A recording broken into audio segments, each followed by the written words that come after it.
उधर हमास ने यह कहकर युद्ध के भीषण दौर में जाने की गारंटी दी है कि उसे ट्रंप का पीस प्लान पता ही नहीं। यानी दोनों खेमे खून खराबे के लिए उतावले हैं।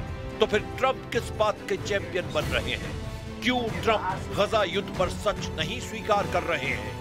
सब कुछ बड़ा विचित्र है। 3 सितंबर को दोपहर तक हमले में इजराइल ने 37 से ज्यादा शवों का ढेर लगा दिया है। ये हमले ट्रंप के पीस प्लान पर नेतन्याहू की सहमति के बाद हुए हैं। उधर हमास ने 30,000 आत्मघाती लड़ाकों को युद्ध में झोंकने का सिग्नल दिया है। हमास लीडरशिप ट्रंप के समझौते को मानने के मूड में नहीं। ईरान में हमास के प्रतिनिधि खालिद कद्योमी ने कहा है कि फिलिस्तीन के किसी भी फैसले का हक सिर्फ फिलिस्तीनियों का है। This is very important point. See, the right to self-determination. The next day of war is pure Palestinians. These are the basic principles. Anything to be discussed about the political future of Palestine should address these very important points. No one has right to intervene into the Palestinian affairs but the Palestinians themselves.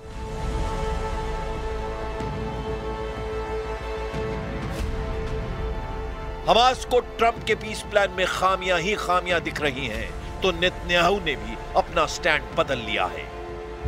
Trump के गजा युद्ध समझौते में अहम और जरूरी बात यह है कि इजराइल गजा पर न कब्जा करेगा, साथ ही इजराइल की सेना गजा से वापस लौटेगी। वहीं ट्रंप से मुलाकात की कुछ देर बाद नेतन्याहू ने ऐलान किया है कि इजराइल डिफेंस फोर्स गजा पट्टी में कब्जा नहीं छोड़ेगी। במקום שהחמאס יבודד אותנו, הפכנו את היוצרות ובודדנו את החמאס. עכשיו כל העולם, גם העולם הערבי והמוסלמי, לוחץ על החמאס לקבל את התנאים שהצבנו יחד עם הנשיא טראמפ, לשרת כל חטופינו, החיים והחללים כאחד, כשצה"ל נשאר ברוב הרצועה. מי היה מאמין לזה? הרי כל הזמן אומרים, אתה חייב לקבל את התנאים של החמאס, להוציא את כולם, צה"ל צריך לצאת החוצה. והחמאס יכול להשתקם, הוא יכול גם לשקם את הרצועה. לא ולא, זה לא קורה. ההפך. We're going to do about 3 or 4 days. We'll see how it is. All of the Arab countries are signed up. The Muslim countries are all signed up. Israel's all signed up. We're just waiting for Hamas. And Hamas is either going to be doing it or not. And if it's not, it's going to be a very sad end. Hamas समर्थक अलग-अलग fighter group Trump के plan पर भड़के हुए हैं। गजा में Trump के समझौते को अमेरिका और इजराइल को मुनाफे का बताया जा रहा है। वहीं पीएम नेतन्याहू ने भी ये साफ कर दिया है कि वो फिलिस्तीन देश नहीं बनने देंगे। ट्रंप के सुझाए समझौते में भी इसका कोई जिक्र नहीं किया गया है। ממש לא, זה גם לא כתוב בהסכם. אבל דבר אחד כן אמרנו, שאנחנו נתנגד בתוקף למדינה הפלסטינית. הנשיא טראמפ גם אמר את זה, הוא אמר שהוא מבין את זה, הוא אמר באו"ם גם שזה יהווה פרס עצום לטרור וסכנה למדינת ישראל, וכמובן שאנחנו לא מסכימים. ट्रंप की 20 पॉइंट गजा डील की यूरोप और अरब देशों में जमकर वाहवाही हुई, लेकिन जिनके बीच ये समझौता होना है वहां सब ठीक नहीं।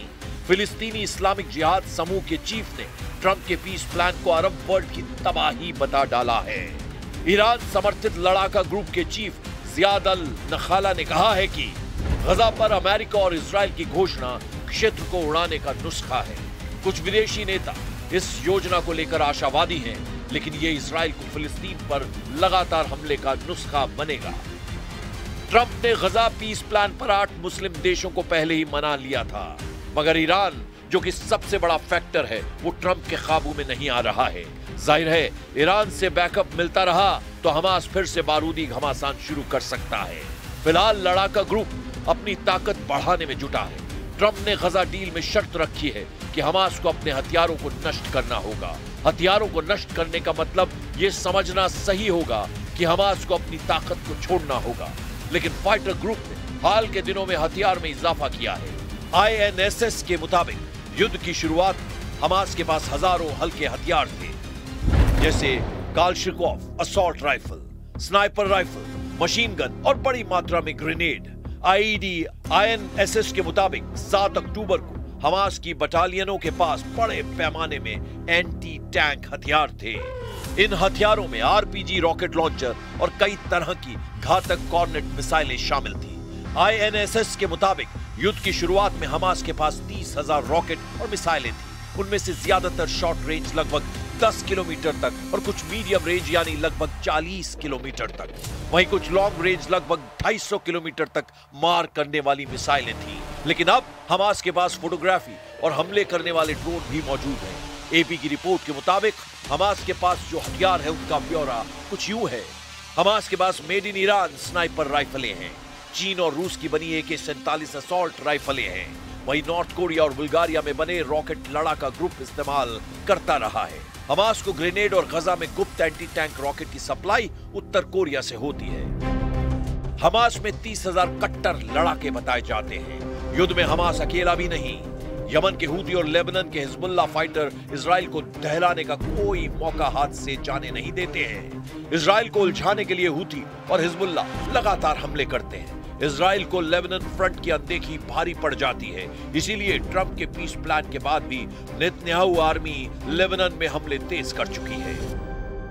इजराइल ने हवाई हमले में हिजबुल्लाह के 2 टॉप कमांडरों को ढेर कर दिया है। मारे गए कमांडरों के नाम मोहम्मद अब्बास शशौआ और मोहम्मद हुसैन यासीन हैं। इनमें शशौआ दक्षिण लेबनान के सोमोर में तोपखाने का इंचार्ज था।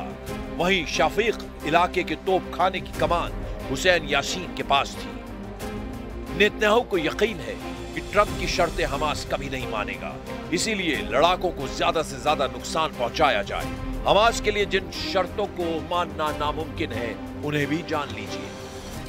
डील में हमास को हथियार छोड़ने और सुरंग नेटवर्क तबाह करने के लिए कहा गया है। इसका सीधा मतलब है गजा और फिलिस्तीन से हमास की ताकत को खत्म कर देना, जिसे हमास लीडरशिप कभी नहीं मानेगी।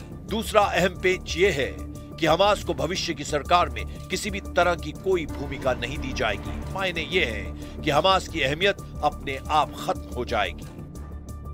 जिस हमास ने 2 साल तक इजराइल से युद्ध लड़ा, जिस लड़ाका ग्रुप ने इजराइल के आगे सिर नहीं झुकाया, वो क्या ट्रंप की धमकियों से डरकर बंधकों को रिहा कर देगा? अब तक ट्रंप के गजा पर जितने भी दाव थे सारे नाकाम साबित हुए हैं।